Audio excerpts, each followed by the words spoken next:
राधे राधे दोस्तों। तो कल हमने महिलाएं अपनी पढ़ाई देखें या अपनी नौकरी या घर गृहस्थी, इस विषय पर हम लोगों ने चर्चा की थी, ठीक है। और आज हम लोग ये किसने किया भारतीय महिलाओं के साथ, इस टॉपिक पर चर्चा करने वाले हैं, ठीक है। तो प्रश्नकर्ता हैं, वो कहते हैं, प्रणाम आचार्य जी, पिछले 1.5 साल से आपको सुन रहा हूँ। काफ़ी स्पष्टता आई है और बहुत स्पष्टता मिली है। उसके लिए आपका और आपकी संस्था का दिल से आभार। आचार्य जी, मेरी घर के औरतें ये संबंधित से ये सवाल है। अपने घर की महिलाओं को मैंने देखा है, ये अनुभव किया है कि वे शारीरिक रूप से कमज़ोर हैं और कई तरह की बीमारियों की शिकार हुई हैं। दूसरी चीज़ जो मैंने देखी है कि वे खेल के क्षेत्र में महिलाओं की रुचि कम और बाजार के क्षेत्र में उनकी रुचि अधिक रहती है। ये सब अंधविश्वास भी खूब मानती हैं। वो देखता हूँ तो तकलीफ़ होती है कि हम कहाँ पीछे रह गए। मेरा सवाल है कि बेटियों की कंडीशनिंग हमने ऐसी क्यों की है, ठीक। तो आचार्य जी कहते हैं, आप थोड़ा जानकार हो गए हो, आपने थोड़ा पढ़ लिख लिया है, तो आप कंडीशनिंग शब्द का प्रयोग कर रहे हो, इस्तेमाल कर रहे हो।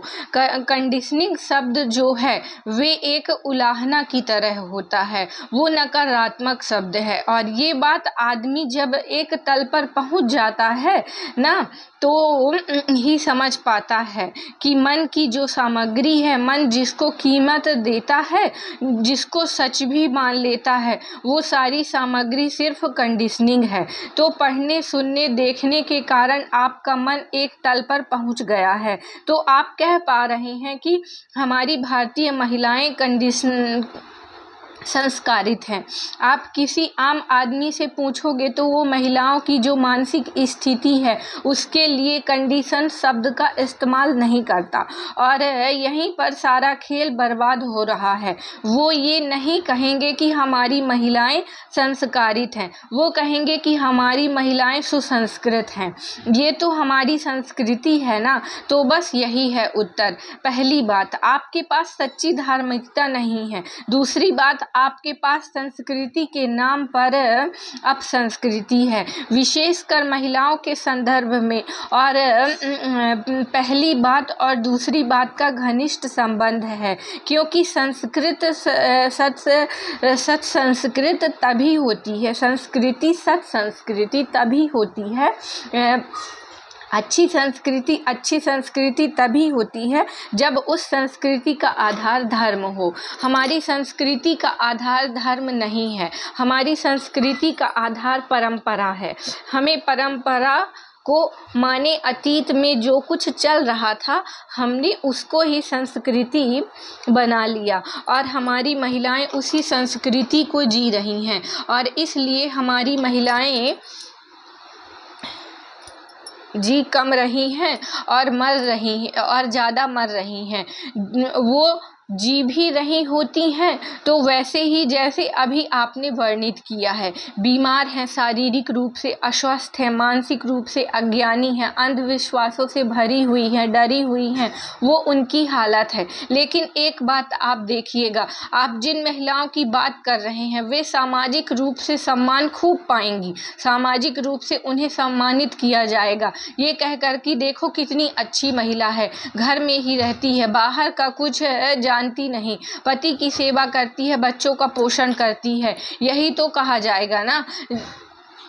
संस्कृति सत संस्कृति तभी होती है, अच्छी संस्कृति सच्ची संस्कृति तभी होती है जब उस संस्कृति का आधार धर्म हो। जो महिला आश्रित है पुरुष पर, वो सम्मान की पात्र होती है। इसको हम कहते हैं, यही तो हमारी महान संस्कृति है। आप एक आम आदमी से पूछिए, वो ज़्यादा सम्मान गृहिणी को ही देता है बजाय कामकाजी महिला के। ये बात है कि नहीं।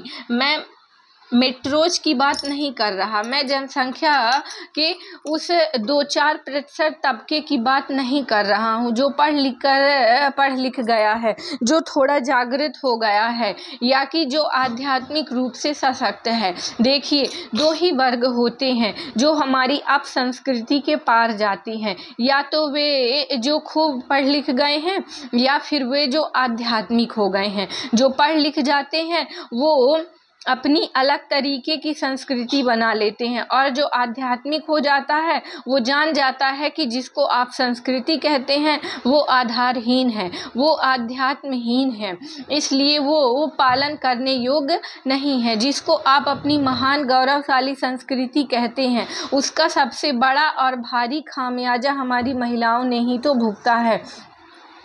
हम बोला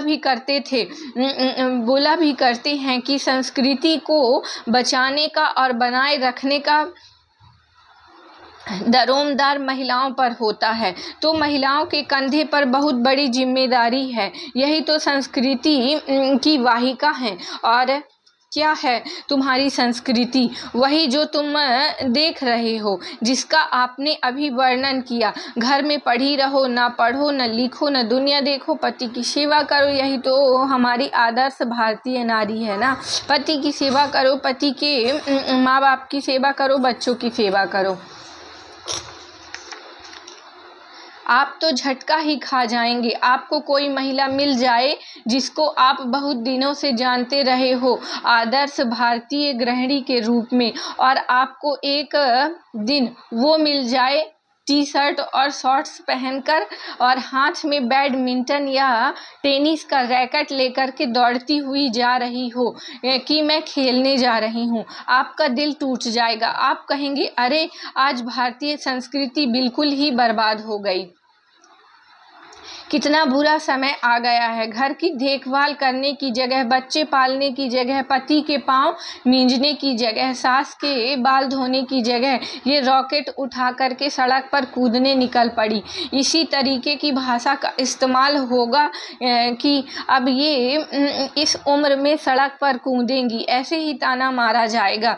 यही तो तुम्हारी भारतीय संस्कृति है। और कितने अफसोस की बात है कि इस संस्कृति का समर्थन भी सबसे ज़्यादा औरतें ही करती हैं, क्योंकि ये संस्कृति उन्हें घर की 4 दीवारों की सुविधा दे देती है।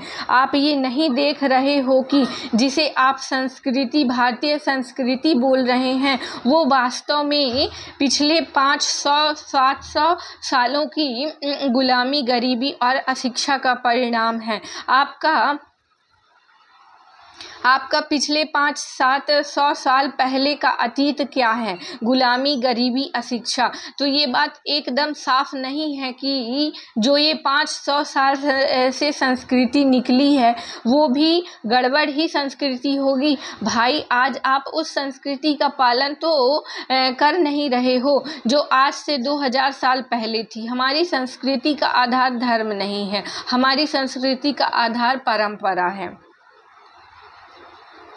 आज से 2000 साल पहले भारत में बहुत खुली हुई संस्कृति थी। तब महिलाओं का अलग स्थान था और महिलाओं के ज़बरदस्त अधिकार थे और महिलाएं बहुत मुक्त जीवन जीती थी। लेकिन आप उस संस्कृति की तो बात ही नहीं करते। वो संस्कृति तो बहुत पीछे छूट गई। आप आज जब कहते हैं कि हमारी महान गौरवशाली भारतीय संस्कृति है, तो आप किस संस्कृति की बात कर रहे हो? यहीं पिछले 400 सालों की, भारत में 400 सालों में क्या हो रहा है? मैं 3 चीज़ें कहा करता हूँ, गरीबी, गुलामी और अशिक्षा। ठीक बोल रहा हूँ बिल्कुल। साथ में कुपोषण भी जोड़ दो, लेकिन पहले ही कुपोषण गरीबी में शामिल है। गरीबी, गुलामी, अशिक्षा, जो आप की आज की जो संस्कृति है, जिसका आप गुणगान करते फिरते हो, उसके आधार में धर्म या आध्यात्म नहीं है। आपकी संस्कृति के आधार में गरीबी, गुलामी और अशिक्षा है। और ये कितने अफसोस की बात है, त्रासद की बात है है कि आप ऐसी ही संस्कृति को बचाए रखना चाहते हो, ऐसी संस्कृति जो उठ ही गुलामी से रही है। आप अपनी गुलामी को बचाए रखना चाहते हो। आप अंग्रेजों के गुलाम थे, उससे पहले आप अन्य बाहरी आक्रांताओं के गुलाम थे। वहाँ से आ रही आपकी आज की संस्कृति और आप कहते हो यही तो हमारी अपनी गौरवशाली संस्कृति है। ये आपकी अपनी कैसे हो गई भाई?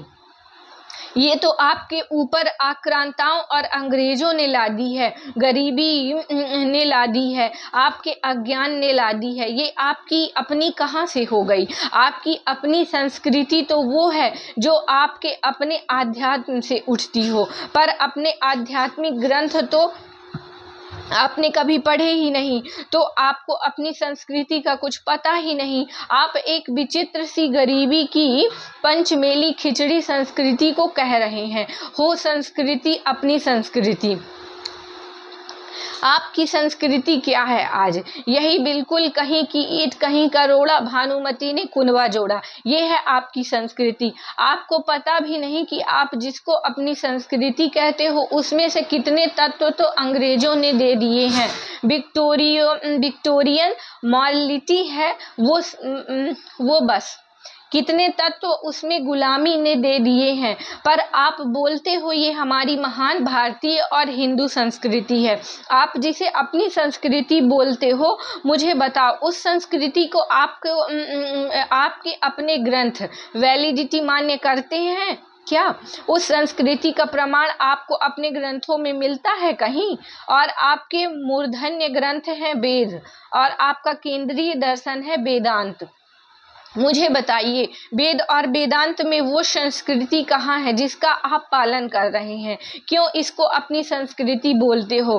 क्यों अपनी ही महिलाओं पर अत्याचार करते हो? और अत्याचार ऐसे ही नहीं होता कि उनको डंडा लेकर के मारा जाए, तुम उन्हें जीवन की तमाम संभावनाओं से वंचित कर दो। ये कोई छोटा अत्याचार है? बोलो। शिक्षा का स्तर आज भी महिलाओं में कम है और नई लड़कियां तो फिर भी थोड़ा सौभाग्य रखती हैं, उनको अच्छा पढ़ने को मिल जाता है, दुनिया देख लेती हैं। थोड़ा सा ही जैसे पीछे जाओ, माओं की उम्र में पहुंच जाओ तो वहाँ स्थिति बिल्कुल अलग है। फिर चूंकि आपकी संस्कृति इस बात को कोई महत्व, कोई सम्मान देती ही नहीं कि लड़कियां भी जीवन के तमाम क्षेत्रों में आगे बढ़ सकती हैं, खेल कूद सकती हैं। अभी तो मैंने बात की थी कि वो टेनिस खेलने जा रही हैं, इसी पर लोगों की भ्रुकुटियां तन जाएंगी। अगर वो कहीं स्विमिंग करने जा रही हो माता जी, तब तो मुझे लगता है वो सीधे सीधे बच्चलन ही कहला जाएंगी। देखो जरा बनवारी की अम्मा को, अब बिकनी पहन करके पानी में कूदेंगी, ऐसे ही कहेंगे ना। और आपने कहा एक जगह है जहाँ पर महिलाएं खूब पाई जाती हैं, कहाँ? बाजार। वो भी उन्हें आपकी संस्कृति ने ही सिखाया है कि महिलाएं पुरुष के भोग की वस्तु हैं, पहली बात। दूसरा, उन्हें घर चलाना है तो घर चलाने का जो सामान है वो खरीदने पहुंच जाती हैं। दूसरा, अपने साज श्रृंगार की चीज़ें वे खरीदने पहुंच जाती हैं। ये जितने भी सौंदर्य प्रसाधन होते हैं, कॉस्मेटिक्स, ये 99% महिलाएं ही तो खरीद रही हैं। सोचो तो, क्रिकेट बैट हो चाहे बैडमिंटन रैकेट, वे 99% पुरुष खरीद रहे हैं। और शरीर चमकाने की, मुंह चमकाने की चीजें जितनी भी हैं 99% महिलाएं खरीद रही हैं। ये है हमारी संस्कृति। और कोई इस संस्कृति के विरुद्ध बोल दे तो हम उसका गला पकड़ने को तैयार हो जाते हैं। और अब तो महिलाएं फिर भी बच गईं, नहीं तो यही संस्कृति अभी कुछ ही दशकों पहले तक महिलाओं से कहती थी बाल विवाह करो, विधवा हो गई हो तो बाल मुंडवा लो, सफ़ेद साड़ी पहन करके रहो। विधवा विवाह जैसी तो कोई चीज हो ही नहीं सकती थी। लड़की ज़्यादा पढ़ लिख करके क्या करेगी? कितनी ही महिलाएं गांवों कस्बों में मर गईं। और आज भी ऐसा होता होगा कि वे डॉक्टर के पास नहीं जा सकती, क्योंकि उनके ऊपर ये शर्म की तरह, क्योंकि उनके ऊपर ये शर्त है कि लेडी डॉक्टर को ही दिखाना है। यौन समस्याएं ही नहीं, वे साधारण भी अपना चेकअप मेल डॉक्टर, पुरुष चिकित्सक से नहीं करवा सकती। घर वाले फप्तियाँ कसेंगे। और ये सब कुछ आप कर रहे हो भारतीयता के नाम पर। ये सब आपकी संस्कृति में ही तो चलते हैं ना, सती प्रथा, दहेज प्रथा, बाल विवाह। अगर संस्कृति को ही बनाए रखना है तो इन सब को भी बचाए रखो, इनको क्यों नहीं बचाते। आध्यात्म कहता है जीवन का एक ही लक्ष्य है, बोध मुक्ति। बोध और मुक्ति, और दोनों एक ही चीज़ों के दो नाम हैं। तो जीवन का लक्ष्य है मुक्ति। स्त्री हो या पुरुष, दोनों के जीवन का एक ही लक्ष्य है मुक्ति तक पहुंचना। तो संस्कृति सही संस्कृति, सत संस्कृति वो होगी जो महिला और पुरुष दोनों को मुक्ति की ओर भेजेगी। अगर हमारी संस्कृति आध्यात्म पर आधारित हो तो उसमें महिला और पुरुष दोनों के लिए अपने बंधनों को काटने के पर्याप्त अवसर होंगे। अवसर ही नहीं होंगे, उन्हें प्रेरित किया जाएगा कि ऐसे जियो के बंधन काटने हैं। उन्हें इस तरह से संस्कारित किया जाएगा कि वे अपने बंधन काटें। और संस्कारों का फिर यही अर्थ होगा। घर में, विद्यालय में जो संस्कार सिखाए जाएंगे उनका उद्देश्य यही होगा कि बच्चा या बच्ची अपने भीतर के और बाहर के बंधनों को, अपनी सीमाओं को पहचाने, उनसे लड़े, उनको जीते। ये संस्कृति होगी जो आध्यात्म पर आधारित होगी। पर हमारी संस्कृति आध्यात्म पर आधारित नहीं है। हमारी संस्कृति कहाँ से आ रही है? गुलामी, गरीबी, अशिक्षा। और ये ही नहीं कि बड़े से बड़े खेद की बात है कि भारत के पास, सनातनियों के पास विश्व का उच्चतम दर्शन है, लेकिन हमने उस उच्चतम दर्शन को एक तरफ रख दिया। हमने कहा इस दर्शन पर हम अपनी संस्कृति नहीं खड़ी करेंगे। हम अपनी संस्कृति किस पर खड़ी करेंगे? अपनी परंपरा पर। और परंपरा कहाँ से आ रही है? गुलामी, गरीबी, अशिक्षा। ये हमारी संस्कृति के स्तंभ हैं। और चूंकि ये चीज़ें पीछे से चली आ रही हैं तो हम कहते हैं हमारी महान परंपरा है, हमारे पुरखों ने ऐसा किया है, हम कैसे छोड़ सकते हैं। इतना ही नहीं, हमने परंपरा को संस्कृति बना लिया है और संस्कृति को धर्म। हम ऐसे जबरदस्त लोग हैं, परंपरा को हम मानते हैं कि परंपरा का ही नाम संस्कृति है, और संस्कृति को हम मानते हैं कि संस्कृति का ही नाम धर्म है। वाह! अच्छी महिला तो वो है जो घर में सबको खिला करके खुद खाती है। नतीजा, पुरुषों की अपेक्षा महिलाओं में कुपोषण कहीं ज़्यादा पाया जाता है, लेकिन वो कहलाएंगी आदर्श हिंदू महिला, क्योंकि वे सबको खिला करके तब खुद खाती हैं, सबका पेट पूरा भर देती हैं। और पुरुष, और घर के पुरुष, और हो सकता है घर के लड़के बच्चे भी एकदम मस्त मुटियल हो, और महिला कुपोषण का शिकार, एनीमिक। दुनिया के किसी भी देश से ज़्यादा भारतीय महिलाएं एनीमिक हैं, क्योंकि वो संस्कृति का पालन कर रही हैं ना। और मुझे से कहा जाता है कि आप संस्कृति का समर्थन नहीं करते। गलत बात है। मैं कहता हूँ मैं दो ही में से एक का ही समर्थन कर सकता हूँ, या तो आध्यात्म का समर्थन कर लूँ या संस्कृति का। और तुम्हारी जो संस्कृति है वो आध्यात्म से मेल ही नहीं खाती। जिस दिन संस्कृति आध्यात्म से मेल खाने लगेगी मैं भी खड़ा हो जाऊंगा और संस्कृति का समर्थन करने के लिए। और हमारी संस्कृति के कुछ तत्व अभी ऐसे हैं जो आध्यात्मिक हैं, मैं उनका पूरा समर्थन करता हूँ। संस्कृति माने क्या होता है? जीने का तरीका। आप क्या खा रहे हो, क्या पी रहे हो, क्या मान रहे हो, क्या धारणाएं रख रहे हो, क्या आपकी वेशभूषा है, क्या आपकी भाषा है, संबंधों में किस प्रकार आप एक दूसरे को संबोधित करते हो, ये सब संस्कृति के अंतर्गत आता है। यही संस्कृति है। माने आपकी जिंदगी के तौर तरीके का नाम संस्कृति होता है। उसमें आपकी पूजा पद्धति भी शामिल हो जाती है। आप किन तरीकों से पूजा करते हो,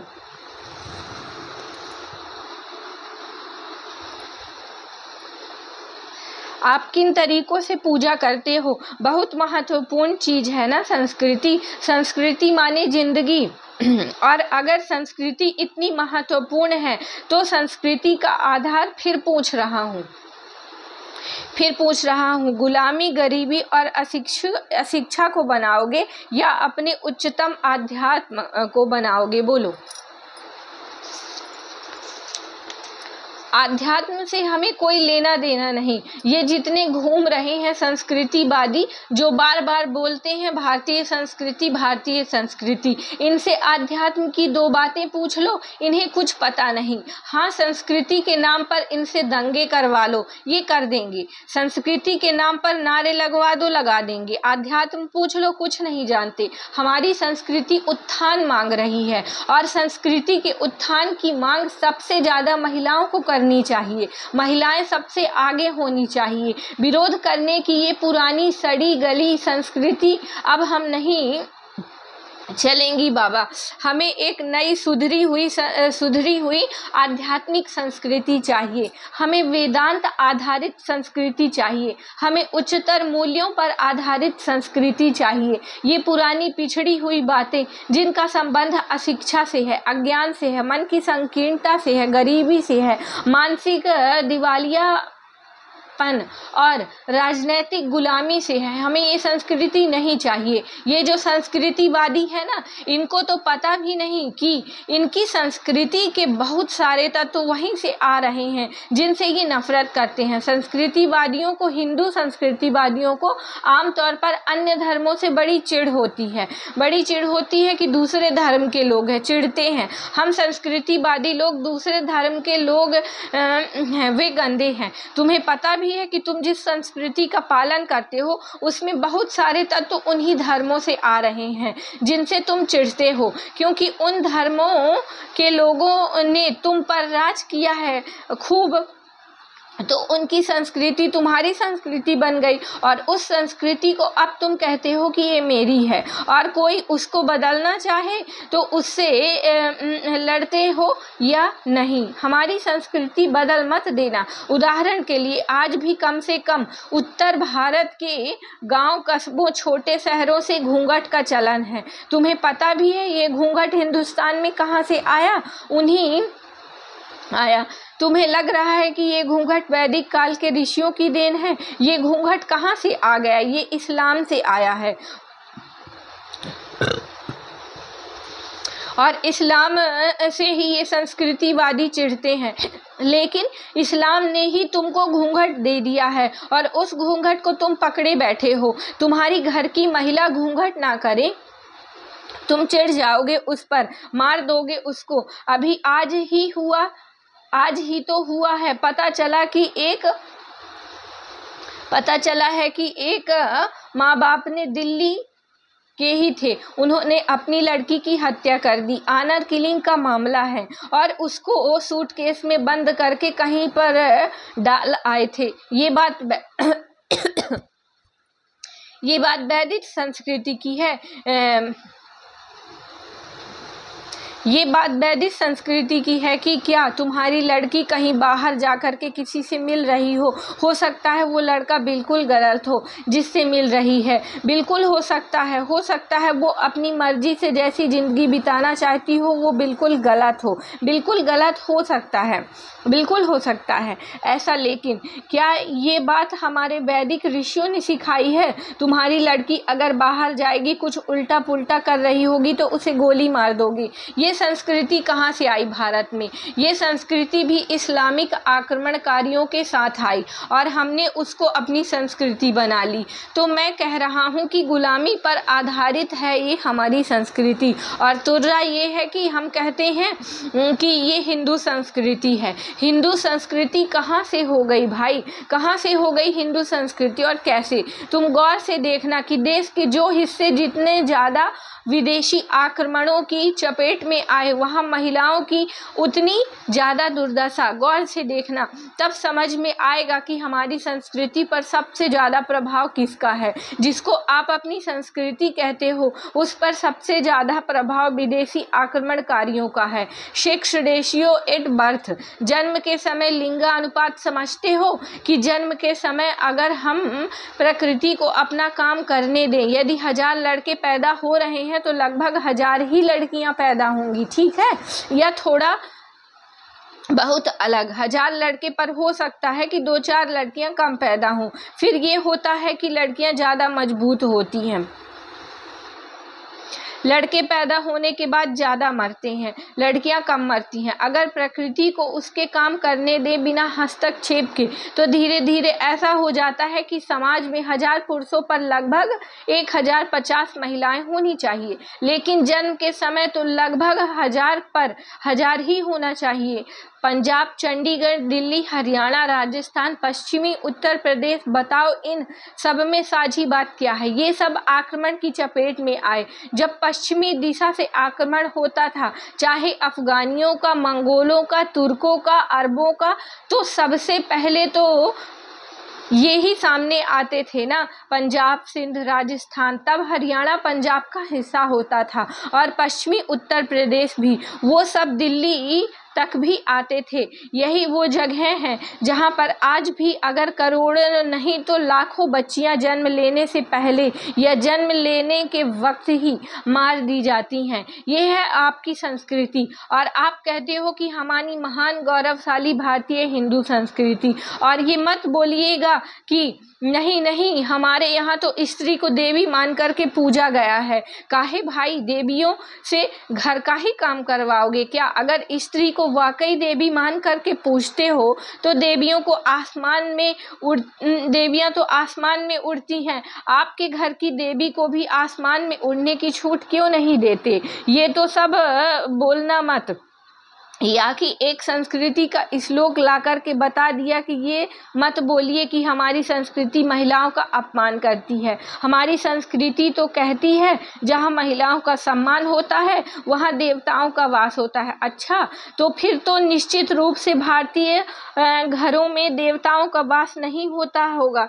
यहाँ कौन सा महिलाओं को सम्मान हो रहा है? जितना डोमेस्टिक वायलेंस, घरेलू हिंसा भारत में है, उतना कहीं और है क्या? यहाँ फिर घर में कौन सा देवता बस रहे होंगे?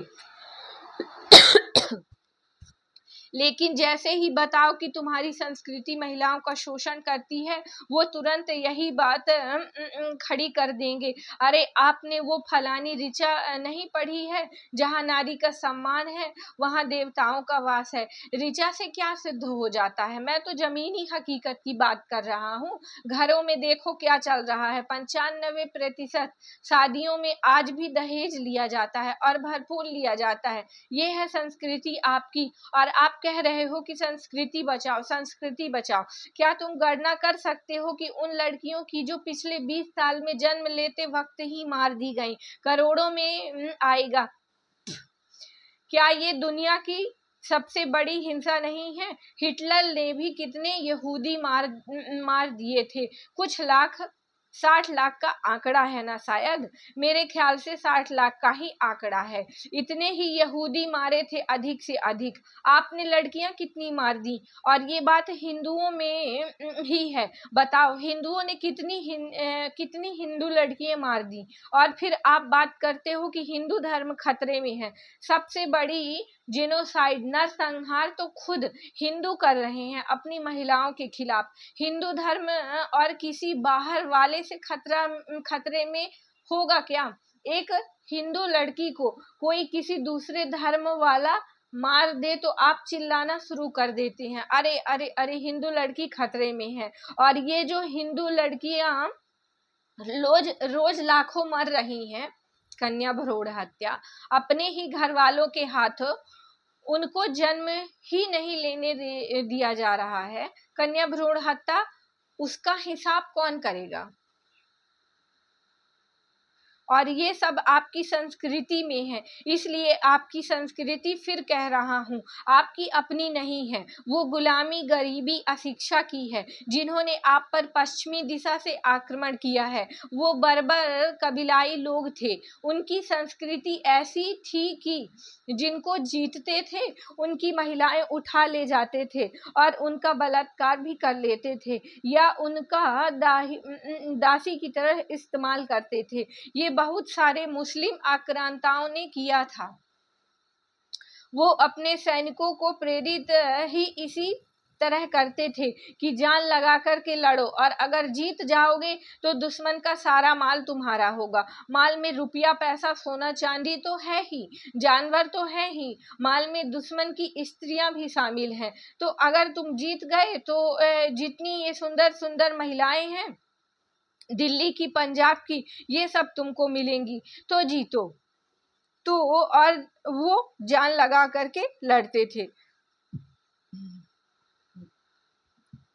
तो महिलाओं को अपमान से देखने की संस्कृति भारत की नहीं है, भारत पर आक्रमण करने वालों की थी, जो महिलाओं को माल की तरह और जानवर की तरह देखते थे। लेकिन हमने उन्हीं की संस्कृति अपना ली, हमने भी महिलाओं को एक नीची दृष्टि से देखना शुरू कर दिया। बताइए, आप इनको अपनी संस्कृति कहना चाहेंगे तो क्या?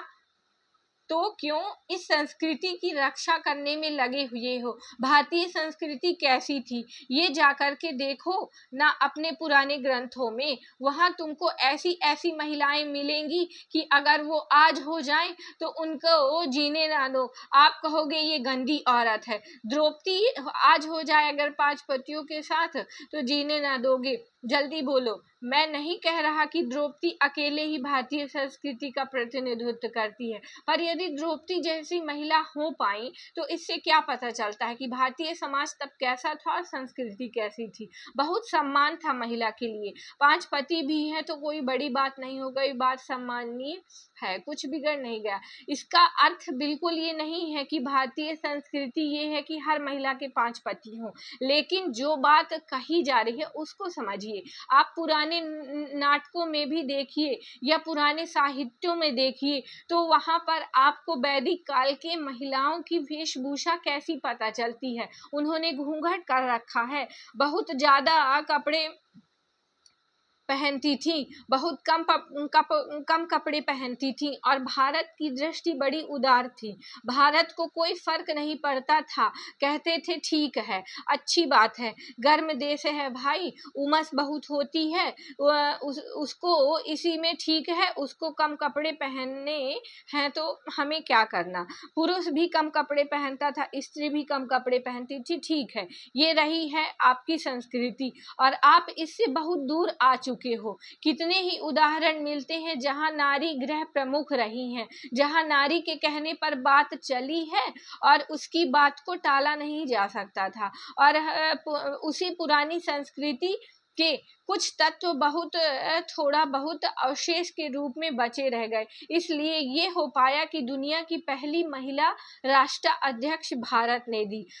मात्र दक्षिण एशिया की बात नहीं है, भारत के बाद श्रीलंका में भी, बांग्लादेश, पाकिस्तान, हर जगह हुई, पर सबसे पहले भारत में हुई। यूरोप से भी पहले भारत में, अमेरिका में जो आज तक नहीं हो पाया, अमेरिका जिसको आप कहते हो सबसे उन्नत और सबसे लिबरल है, उदार है, वहाँ आज तक कोई महिला राष्ट्राध्यक्ष नहीं हो पाई।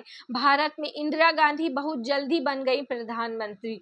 मार्गरेट चैथर भी ब्रिटेन में इंदिरा गांधी के बाद आई थी। इंदिरा गांधी भारत में प्रथम प्रधानमंत्री बन गई। उसकी वजह यही है कि भारत की स्मृति में अभी भी थोड़ा बहुत किरण शेष है, थोड़ा सा हमको याद है कि हाँ, महिला भी सम्मान की पात्र होती है, महिला उच्चतम स्थान की पात्र होती है, लेकिन बस थोड़ी बहुत ही शेष है। अधिकांशतः तो हम सब भुला चुके हैं, अधिकांशतः तो हमारे लिए महिला बस पाँव की जूती है, भोग का साधन है, भोगो उसको भोगो। आप देखते नहीं हैं जो मीडिया जिसको हम सब कंज्यूम भोग रहे हैं, भोग करते हैं, उस मीडिया में भी महिला को कैसे दिखाया जाता है, वो मीडिया में क्या कर रही हैं, भोग की वस्तु ही तो बनी बैठी हैं। और ये भारतीय मूल्य नहीं है कि महिला को भोग की वस्तु समझो। भारतीय मूल्य जो भी है उन सबको भारतीय तभी माना जाना चाहिए जब वो वेदांत से उद्भूत होते हों। और भारतीय मूल्य ये है कि जीवन भोग के लिए नहीं, मुक्ति के लिए है। तो महिला को भोग करके पुरुष को क्या मुक्ति मिल जानी है, और भोग की वस्तु बन करके महिला को कौन सी मुक्ति मिल जानी है। महिला और पुरुष दोनों बस शरीर से अलग हैं, भीतर चेतना तो एक ही है ना। वो है चेतना जो दोनों में ही एक समान कराहती है और एक समान मांग करती है, मुक्ति मुक्ति मुक्ति, लिबरेशन। ये भारतीय दर्शन है। इस दर्शन पर आधारित होना चाहिए हमारे संस्कारों को, हमारी संस्कृति को। एक बात और समझिएगा, पुरुषों का भी कल्याण संभव नहीं है अगर महिला बंधक बनी हुई है। तो महिला और पुरुष आपस में इतने जुड़े हुए हैं कि आप ये नहीं कर पाओगे कि महिला को दमित रखो और पुरुष आजाद हो पाए। न महिला अगर गुलाम है तो पुरुष भी गुलाम ही रहेगा। पुरुष को अगर अपनी भी मुक्ति चाहिए तो उसे महिला के मुक्ति के रास्ते खोलने होंगे। समझ में आ रही है कुछ बात? सबसे पहले तो अपने दिमाग से हुए आदर्श भारतीय स्त्री, उसकी छवि एकदम निकालो, एकदम निकालो। अगर अपने आप को भारतीय कहते हो तो फिर हिंदू कहते हो तो सनातन ग्रंथ तुम्हारे वेद हैं और सनातन दर्शन वेदांत। आदर्श भारतीय स्त्री या आदर्श भारतीय पुरुष या आदर्श सनातनी व्यक्तित्व ही कैसा होना चाहिए, अगर ये जानना है तो वेदांत से पूछो। परंपरा नहीं, परंपराओं से नहीं पूछो। परंपरा नहीं, बड़ी बात हो गई, वेदांत से। गीता जी की सुनो, दादी जी की नहीं। एक तरफ गीता जी हैं जो वेदांत का प्रतिनिधित्व करती हैं, दूसरी तरफ दादी जी हैं जो परंपरा का प्रतिनिधित्व करती हैं। दोनों में किसकी सुनोगे, गीता जी की या दादी जी की, वेदांत की या परंपरा की? श्रोता वेदांत की। आचार्य जी हाँ, तो दादी जी को एक तरफ रखो और गीता जी की सुनना शुरू करो। राधे राधे।